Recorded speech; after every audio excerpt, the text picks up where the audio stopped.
Namaskar, I'm Atamjeet Singh for the Public India. You know that we've been doing a program in English every Thursday, and we touch on different subjects. Today we have our esteemed guest, Professor Arun Kumar. Namaskar, Professor Arun Kumar ji. He's a writer, economist, and a professor for economics, and we've studied under him. We have admired him, and we also listen to him because whatever he says about the current situation of economy, and he touches various subjects on SMEs, MSMEs. He touches on the poverty of this country. Why is the economy derailed? Why is GDP not rising? And what percentage of GDP is actually part of the original India business plan? And today we will discuss the farmer distress. You've seen in last few days, since the 12th, the government is in talks with the farmer unions, and they are here at the Shambu border, and the entire GT road has come to a standstill. There's a problem of medicines, fuel to reach Jammu and Kashmir, Himachal, and other states because the road to Jammu, Kashmir, and Himachal goes through the GT road. And the government itself has put barricades, and they are treating farmers as if they are anti-nationals. The way what they did in Kashmir with pellet guns and rubber bullets, the same procedure is being followed with farmers. So, Professor Arunji, without any further delay, I would like to know from you. Yesterday, the Godi media channels or the Modi media channels gave a thing that in case if the MSP is to be given, which the farmers are asking for, 15 lakh crore rupees or 17 lakh crore rupees would be spent, which is about 34% of the GDP, which is about 45 lakh crore right now. What are the facts, and do you think actually this 17 lakh crore rupees government will have to end up spending and they will not be able to recover this money? No, these are the scarecrows that the government is setting up to frighten the public into becoming anti-farmers. We have to understand the issue from a macro perspective. The reason is that you see, food is very critical for the whole country, for every individual in the country. And the food producers, the farmers, who are variously estimated to be between 8 crores and 11 crores, according to government and others, they constitute, something like, if you look at their families, about 400 million people. So the welfare of the consumer, the welfare of the farmers, that is at stake in all this. The reason why the farmers are protesting is because they are saying that they don't get adequate income from the produce that they, grow. So they need better income. And it is true that poverty is entrenched among the farmers. So they do need higher income. Now, the situation is that why is it that farmers are not able to get the proper price for their produce? Why is it that, the Swaminathan committee report, which said 50% above the full cost, not the marginal cost that the government calculates, but the full cost, which includes, own labor, own equipment, land, and so on and so forth, why is it farmers are not able to get that price? The reason is that farmers are very small in size. They grow very little, and therefore they are not able to determine their own price. The price is determined in the market by supply and demand. Now, when the food crop comes in, that time, what's called post-harvest season, there a lot of crop comes in very short time, and therefore the price falls, and traders take advantage of that. They buy at the lower price and supply later on. So the farmer doesn't get the benefit of the price. It sells at a lower price. That is the time when the government procures. So government's procurement then helps in keeping the price stable at a higher level. But the problem is that the higher level price that prevails in the market is also not appropriate as far as the farmers is concerned, because in India, demand is short. Overall demand is short. Why? Because we have a large unorganized sector. We have a large number of poor people in the farming sector. So their demand is inadequate. And what is the evidence of demand being inadequate? The demand is inadequate as shown by the National Health and Family Survey, NHFS, which shows that 30% women and children are malnourished. That means they're not able to get the adequate amount of calories. So if the poor people had more income, then they would have purchased more. So we see that in spite of government offering, at that time 10 kilo of ration, now 5 kilo of ration free, in spite of that, this persistence of malnourishment suggests that appropriate calories are not becoming available. So my argument is that if demand could be created in the economy, then the price of the agricultural produce will go up. So how can that be done? That becomes a next question. That will happen provided the workers in the economy, they get a living wage which the constitution promises. So a living wage would mean adequate amount of food, clothing, housing, education, health, and the basics of the economy. So if the workers get a higher wage, then they'll demand more food. When they demand more food, then the food will price will go up, because the supply demand balance will shift towards the demand side, and therefore the food prices will go up, and they'll go up above the MSP. Then the government would not need to procure. If the price goes up, it will only need to procure just enough for the food safety, which is 25 million tons. In between, we've had a situation where the stocks have gone up to even 100 million tons, and half of it was rotting because we don't have the capacity to store so much of the crop. So what the farmers are demanding a higher MSP, okay, based on the full cost pricing. That will give them more income. The workers can be paid more income, and therefore the demand for food will go up, and therefore the price will automatically go up above the MSP. Government would not have to procure. Now the government and the others are setting up a scarecrow by saying 17 lakh crores would be required, or 27 lakh crores would be required, and so on and so forth. Now, imagine if the government was to procure the entire crop, then everybody else will starve to death. Because if the government procures it and holds it as stock, then what will people eat? What will people use for clothing, etc.? So government will only have to procure at the margin. When the price begins to drop below the MSP, that is the only time it will have to procure, and 25 million tons of stock it will have to keep for the food security aspect. So my argument is that it's not true that the government will hold all the stock. It's not true the government will have to purchase everything that is available in the market. The reason is that people will buy. The traders will buy to supply. Okay. So therefore, it's not true that more than a lakh crores or something like that would be required for the government to do its operation. What is also said is that if MSP is allowed for all crops, then what will happen is that all crops will have to be procured. Okay.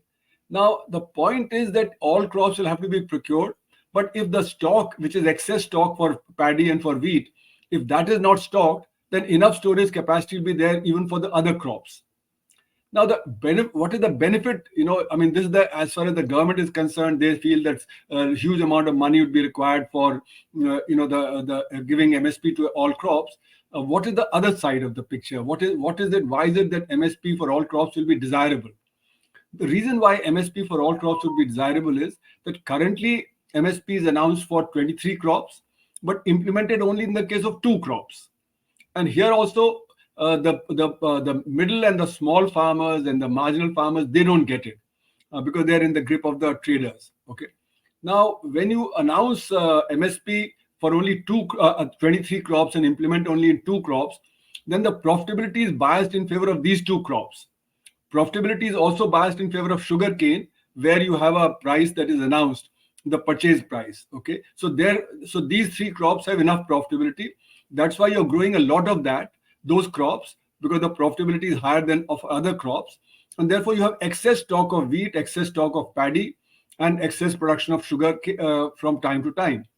Now, when you have profitability for all crops, because MSP is announced for all crops, then people will shift away from growing only paddy and only growing wheat and only growing sugarcane, or predominantly growing these crops. So what is happening is that because of the high profitability, in Punjab, you're growing paddy where it's not suited. Punjab never used to grow paddy.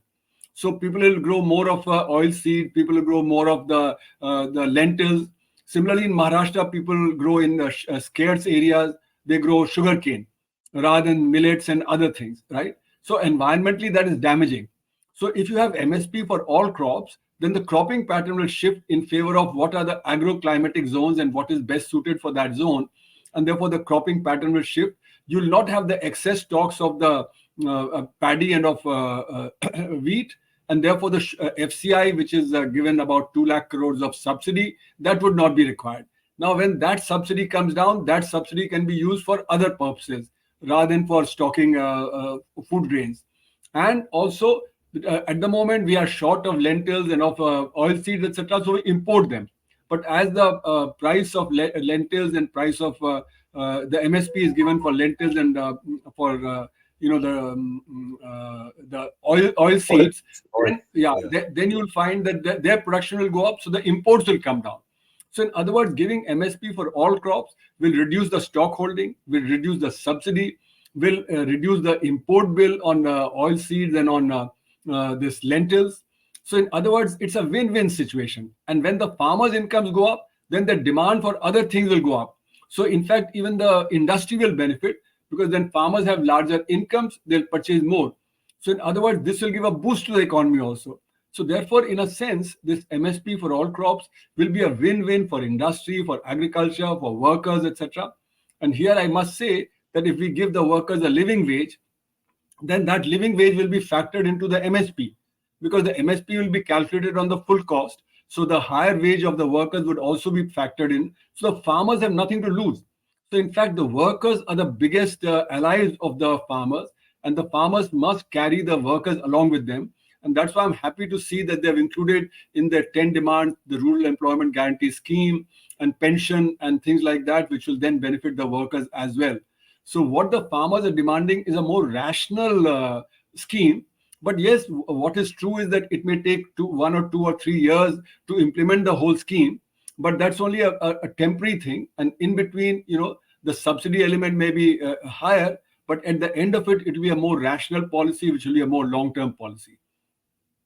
So when you say market intervention to stabilize prices, isn't it that MSP also does makes uniformity of the prices across India? Because if you see in Bihar, there's no APMC Act since 2005, and paddy is selling at 1500. In the neighboring state in Chhattisgarh, they are offering 2700 to 3100. And similarly, for wheat, Punjab is getting 70% sourcing at 2187 odd rupees, whereas the same wheat is being sold in Madhya Pradesh as 2500. So these differential of pricing will also reduce, because uniformity of pricing will also make one nation, one price, as they say, that they want the entire nation to benefit in a comprehensive thing. But then when you talk about import-export policy, this is part of our this 10-point agenda that the farmers have given, that import and export policy is decided by the industry captains or the commerce ministry. Agriculture does not have any industry right today. As of today, agriculture ministry is separate, commerce ministry is separate, industry ministry is separate, export import is decided, and then this finance ministry which decided on allocations, rural development. As you saw, this FPOs funding. Now these FPOs were given 1 lakh crore of budget, but then how much was the actual spend? The entire money went back to the central account because they could not spend. And whether FPOs will actually benefit farmers or will benefit captains of the industry who are entering agriculture. Similarly, in terms of the FCI godowns, you've seen most of the godowns and silos are being operated by one incorporation, and what they are doing is they have they have favored contract, they have contract which is favoring only one party. That if you are able to make profit, it is shared in 50-50. If there's a loss, then the rental would be paid by the FCI. Similarly, states have also raised a point where they say whenever there's time to purchase, we're given like for example, West Bengal is given 33 million ton of paddy they have to source by the central government, but then they don't give the funds. So what happens is when the crop is ready and it's rotting, state government agencies are not able to purchase for the central agencies, and then this game of center state is blaming the center is blaming the states. You've seen the same in the stubble burning. Punjab said, we've given baler machines, we've done this, but we're asking center for help. Center is not helping. Since we can't give enough baler machines, since we can't do processing, and whichever industry they employ to burn the stubble, to make energy or to do other things, those projects are not getting encouraged, whether it's ethanol manufacturing or alcohol manufacturing. And there are pollution norms also. So in terms of a farmer is a very soft target for the state and the central government. They challan them for burning stubble, hefty amounts. But the same industry, when they're polluting the water table by putting all the effluents and water, when they're manufacturing alcohol, ethanol, you've seen that Zira distillery case also. That time, you see the government is defending the captains of the industry and and other industries which are polluting. But for farmers, they have zero tolerance. Uh, for example, as you say, that 25.5 lakh crore of NPS is acceptable for corporations. But if a farmer has even 1 rupee of loan left, the SDM office will have his name on the board. They will go to his house and say, "We will do a kurki of your land." So this thing about treating farmers differently, and teaching industry as differently.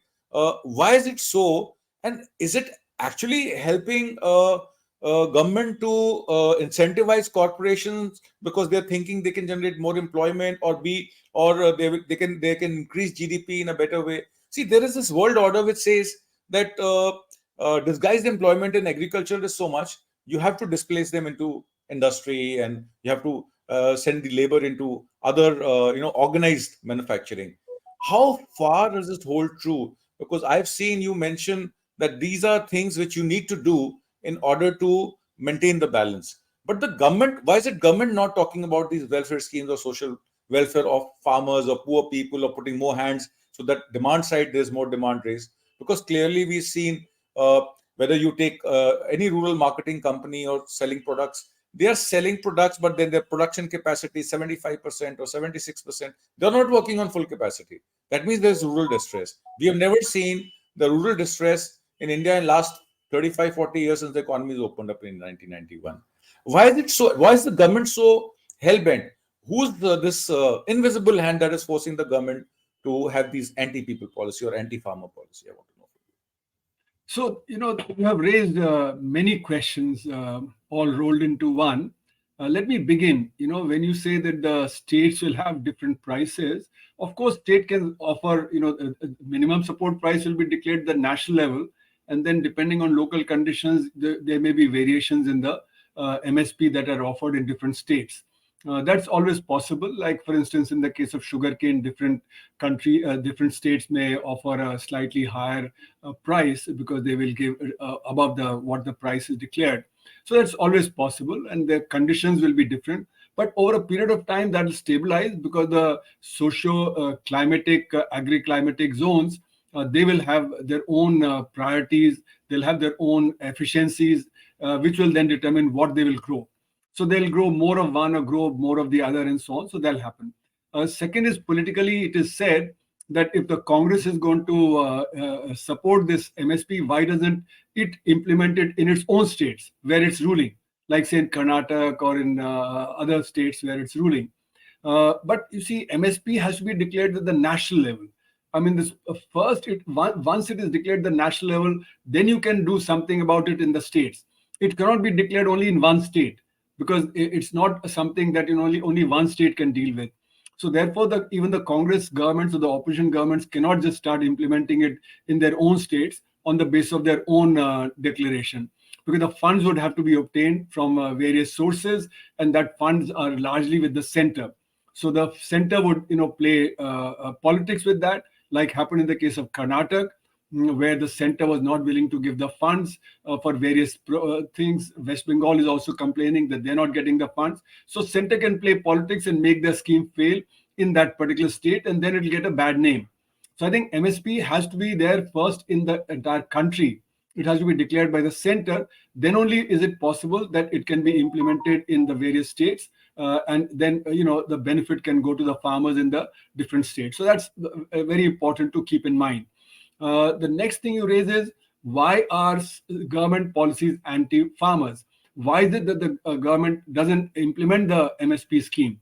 See, there are several factors. One is that policymakers in India have been pro-urbanization, pro-industrialization. So their policies are to extract surplus out of agriculture and use that money to industrialize and to urbanize.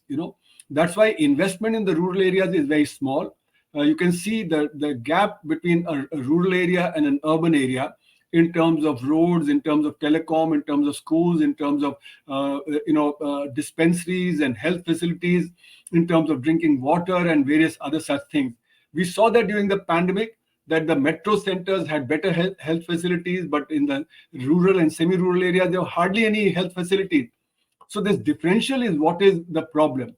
Because what it does is it does not create employment in the rural areas, forces people to migrate from rural to urban areas where the facilities are much better.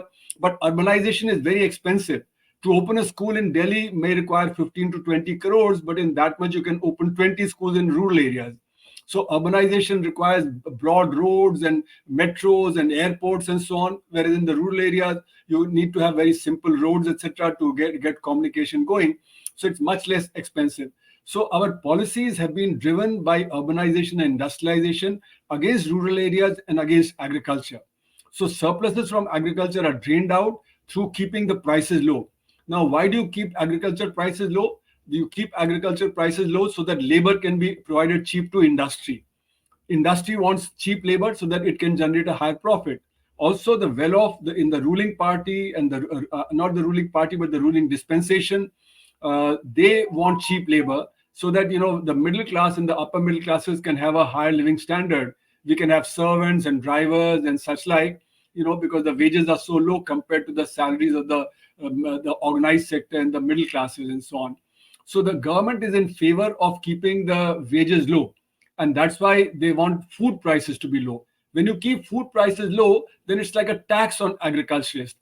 As the recent OECD report suggests, keeping the food prices low in India has cost the farmers trillions of dollars of losses in the last 30 years. So if the food prices go up, then the farmers get the benefit. So this is called the terms of trade. Terms of trade between agriculture and non-agriculture. They have been in favor of non-agriculture and away from agriculture. What the trick that is played is that you compare wholesale prices, and the wholesale prices are not the price that the farmer is getting in the farm gate. And therefore, what you see is that at the wholesale price level, even if the terms of trade shift in favor of agriculture, at the farm gate, they don't shift in favor of agriculture. So the agriculturist has to pay a higher price for the goods that he purchases, but for the good that he sells, he gets a lower price.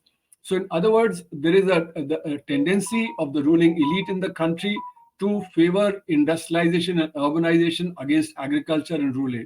That's why you see, whenever it comes to the farms and the issue of agriculture, the government plays a stepmotherly treatment, but when it comes to industry, it gives subsidies, like the PLI scheme. 1.7 lakh crores of 1.9 lakh crores of subsidies offered. But when it comes to giving subsidies to the farmers, then it is said, no, this is bad. So when it's given to the industry, it said it's incentivizing. When corporate tax rate was cut, it was said it's incentivizing. And that led to a loss of 1.6 lakh crores from the budget. But when it comes to the farmers and giving subsidies to the farmers, it is said this is a waste. So in other words, the policy biases itself against the farmers, against the rural areas. And that's why the government doesn't want to follow this rational policy. This rational policy of giving, MSP for all crops and giving a living wage to all workers would change the macroeconomic dynamics. As I said earlier, it would lead to higher output, it would lead to higher investment, it would lead to less of disparity in the country. It would lead to better, situation for the rural areas compared to the urban areas, which is now the gap is very large. So all these macro things would change, provided the government is willing to look at the agriculture sector and the rural sector with a different point of view than what it has adopted in the last 75 years, and more so in the last 35 years since the new economic policies, and even more so since 2014 when this government has come, which has been pushing for the chaibol model. The chaibol model is to allow the big conglomerates to grow, allow them to acquire assets, through. So the chaibols like Tatas and Adanis and Ambanis have grown through acquisition and not through technology. Chaibols in South Korea advanced through the technology development, but in India, it's not that these chaibols have developed technology. They're only importing technology. So in other words, allow these big conglomerates to become bigger and bigger. On the other hand, keep 80 crore people poor, and you may turn them into labhartis, giving 5 kilo of ration or gas or some other thing, and then get their votes. So this is the twin strategy that is being adopted. And that's why you find that even during the pandemic, the government's policy was to try and favor businesses rather than the workers and so on. The unorganized sector, which has been declining, the government is forcing the further decline of the unorganized sector through demonetization, the wrong GST, the sudden lockdown, and it has not helped them. That's why India has faced the worst decline amongst all the G20 countries. The huge decline that took place in the economy was because we didn't support the poor people the way we should have supported their consumption and their survival.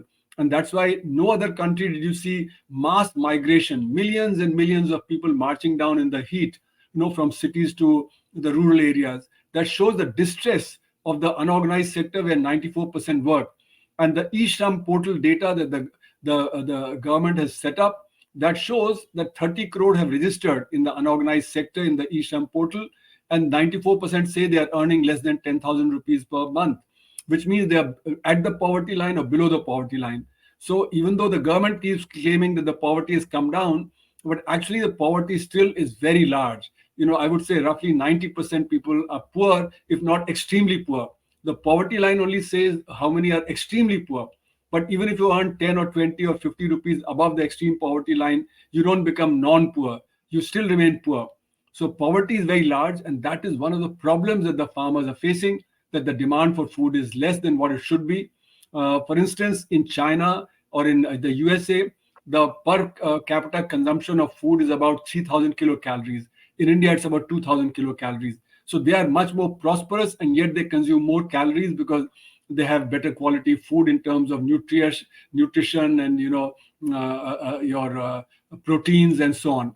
So in India, the poor are not able to get that, and that's why there's malnourishment and so on. So if prosperity comes to this 90% who are poor, then you'll find that the food prices will go up. The farmers would not have to fight for their MSP and fight for their rights. If they get adequate income, they would not ask for loan waivers. They'd be able to repay the loan.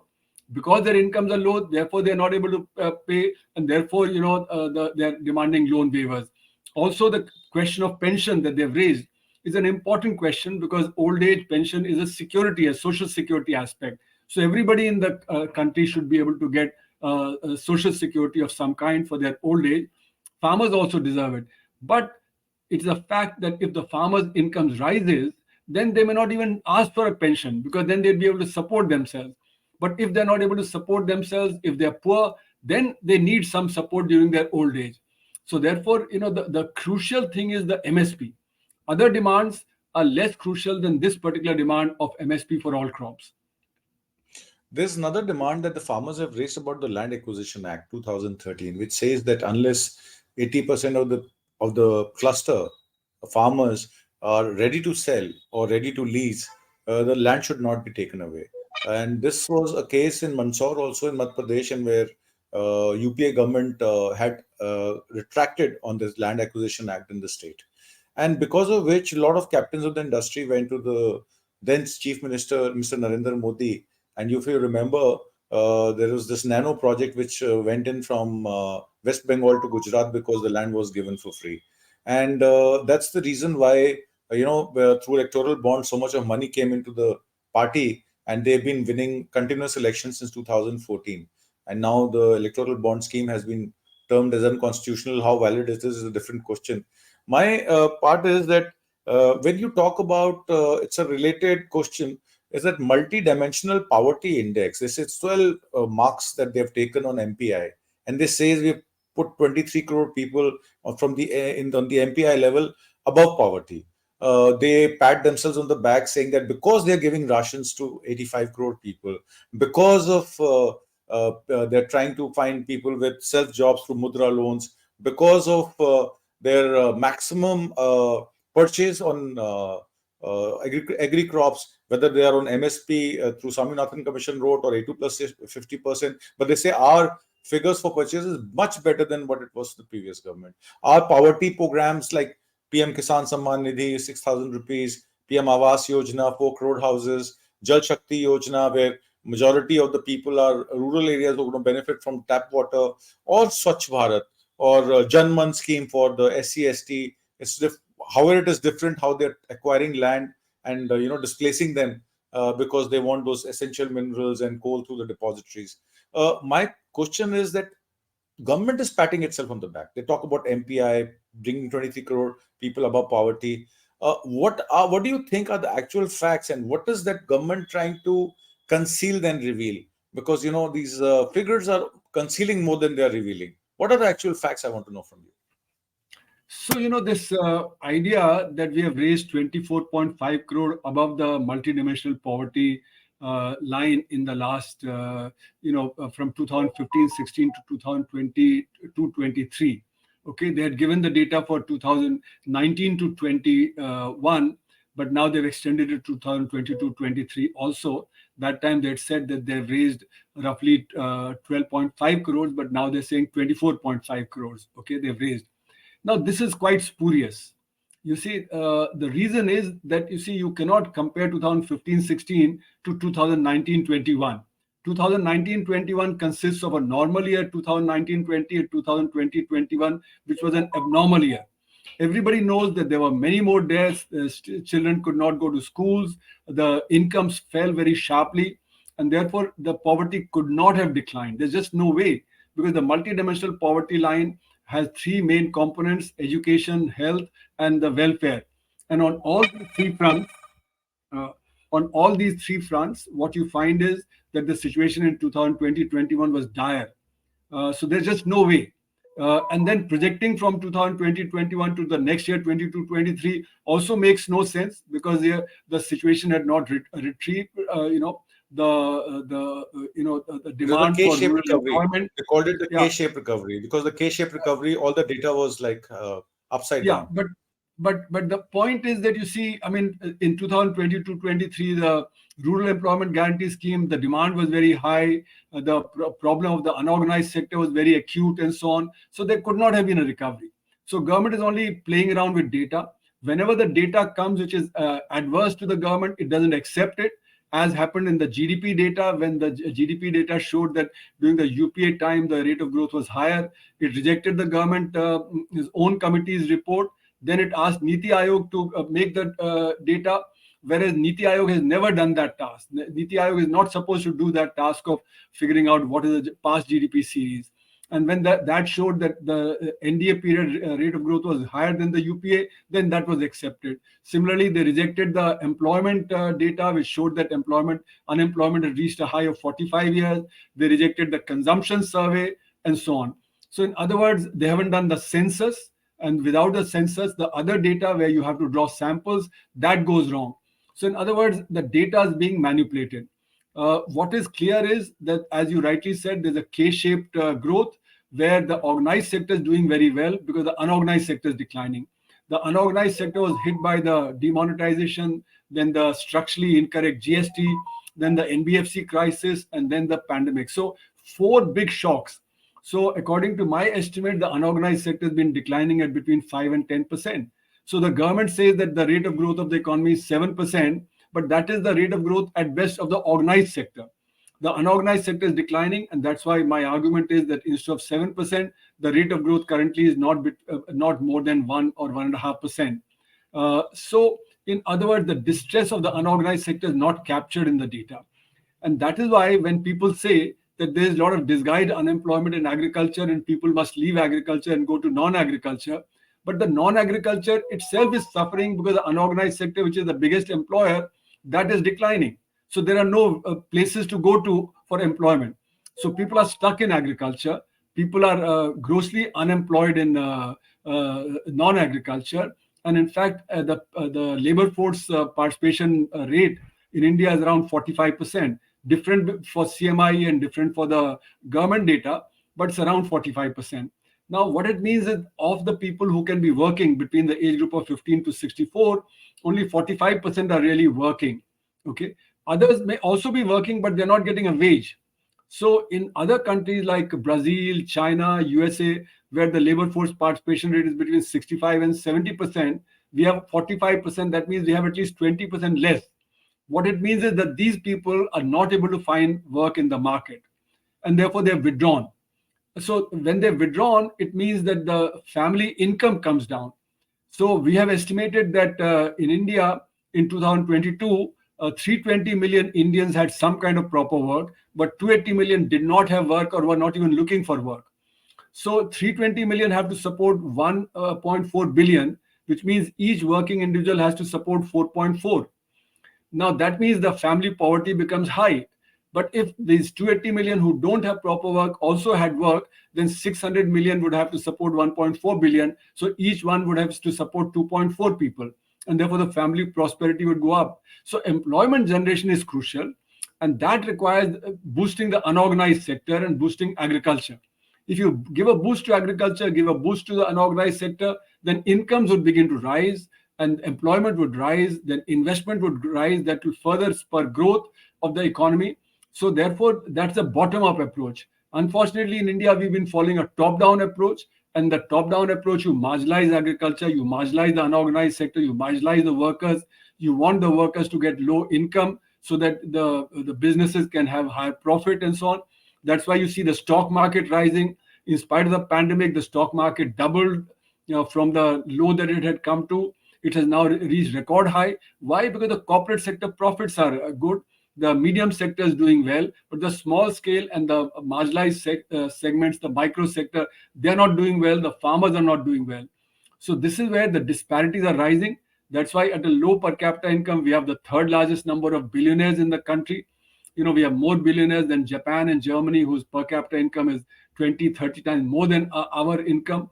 So that only indicates that we have massive disparity, and these disparities are being further fueled by the government through its policy paradigm. Right. Right, Professor Arun Kumarji, you've given us a very holistic details about the farmers' distress, the crisis, basic economics. When they talk about per capita income, they don't realize that the per capita income of a poor and the per capita income of a rich cannot be combined and say that we are doing very well and we have become the third largest economy in the world. Because it's again, the numbers are concealing more than they are revealing. And this government has always been pro corporate. Earlier governments were also pro corporate, but they had this in mind that you have to make compensatory welfare mechanism, because you've not been able to make the economy grow wider for even poor people, and poor have been left behind, the villages have been left behind, and urbanization and industry and foreign direct investment basically invest into organized sector industry, and with GST implementation and demonetization, the affected industry and the rural economy has gone into more distress, and it is time for So them to bring them up. Yeah, one thing please. I'd add here is that because of this demonetization, GST, and various other shocks to the unorganized sector, the unorganized sector has lost 10 to 15 lakh crores every year in the last 7 years. So the total loss comes to about 80 lakh crores. Whereas what they've gained through the becoming Labharti, through the food distribution, through the PM Kisan scheme, etc., that's only about 25 lakh crores. So the loss of 85 lakh crores is far more than the gain that they have had. But unfortunately, what happens is that what comes to your hand is visible, but what you've lost in terms of output not produced, that is not visible. So therefore, it's for the public to realize that they've been losing far more than they've been gaining, and that's why the distress continues in spite of being Labhartis. And the same argument the farmers have given, that because we were not getting MSP for last 40, 50 years, our estimated loss for a MSP not getting at C2 plus 50% formula is about 50 to 60 lakh crores. And if this money would have come back to the economy in the hands of people, there would have been no rural distress. There would have been proper production. Incentive should have been given to the farmers before they were given for the industry. Because when you give production incentive to the industry, it is not very clear whether we are gaining or losing, because Raghuram Rajan has given a very detailed view on that, that because we are not able to do intellectual property, we're not able to make logic to chipsets, we don't have any R&D facilities or patent rights, things are getting out of hand. Even in production, whatever we are producing is basically very basic, very thin margins, wafer thin margins. And because you're getting PLI, a lot of companies, what they're doing is they are importing all knockdown units, assembling a little bit of stuff, and then sending abroad. So there are basically not, we are not gaining anything in terms of human resources, or you can say scale of businesses. And that is the reason why the No, economy is I going would further. I would slightly differ on that. You see, our emphasis on education is very crucial.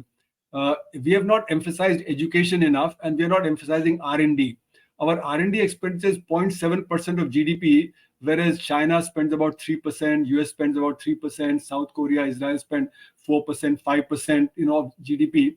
So we have not emphasized R&D. Secondly, our education is in distress because, as the ASAR report shows, children between the age of 14 to 18, 40% of them cannot read second class textbook or do second class mathematics, etc. So they drop out. So quality of education is very poor because we are not emphasizing education enough. So I think the problem of the Indian economy lies in that we are not doing R&D, so we are importing technology. We are importing technology even for critical defense components like aircrafts, tanks, and so on and so forth. We are not able to produce the critical components that are required even for the crucial thing like the defense sector. And that's why we are dependent on import from from Russia. We are dependent on import from the US and France, and we have to listen to them. So, in other words, your strategic autonomy gets curtailed when your R&D is poor, and that is poor because your education is very weak. We're not spending enough on education. We're not emphasizing enough, and we keep saying that we want to decolonize the mind. But how do you decolonize the mind if you're going to invite foreign universities to come into the country? So there's a contradiction in the education policy itself. We have to sort out these contradictions, and then only will our industry become more dynamic. We have to provide enough incentive, for industry to invest. What is happening is that when you allow cheap imports of technology, etc., then industry will not invest in R&D. The public sector used to do R&D, but the public sector has been told to generate profit, and the easiest way to generate profit is to cut R&D expenditure. So whatever R&D was taking place in the public sector, even that has gone down. Private sector is not doing it because they fear that the doors will be opened and they will not be able to compete with the MNCs. So overall, R&D in India is very weak and very poor, and that's the reason why we are suffering. So even vis-a-vis China, for instance, we have $100 billion deficit, because we are exporting only $17 billion. We are importing about $117 billion worth, even though we want to curtail trade with China. But that's not possible because they have developed R&D. They have a huge scale economy, and therefore they're able to supply their goods very cheap in the Indian market. So even things like our cultural symbols like latai and patang and manja and Ganesh Murti and gulal and pichkari, even those they are able to supply cheaper than what our market can supply. And that is because we have not emphasized on R&D, we have not emphasized on scale economy and things like that. So as you rightly put it, we have to put more money into education. We have to put more money into rural schemes. We have to make more subsidy for poor people. We have to generate more jobs. And unless and until we find them on a level whereas they can sustain themselves, the same thing should continue. And government should not be even thinking of blinking its eye when farmers are demanding MSP or Manrega. People are asking that at least make the budget realistic, because the revised estimate was about 86,000 crores, and this year again they have shot it down to 60,000 crores. All these things will definitely should weigh in government's mind before they decide on policies on agriculture, exports, and industry. Thank you so much, Professor Arun Kumar, for giving us time. I wanted to make it a 30-minute program, but you're so mesmerizing in your talk. When you correlate everything together, it just seems so simple, and the numbers just flow in like a flow of water. Thank you so much for your time, and God bless you. Thank you. Thank you very much. Thanks for having me.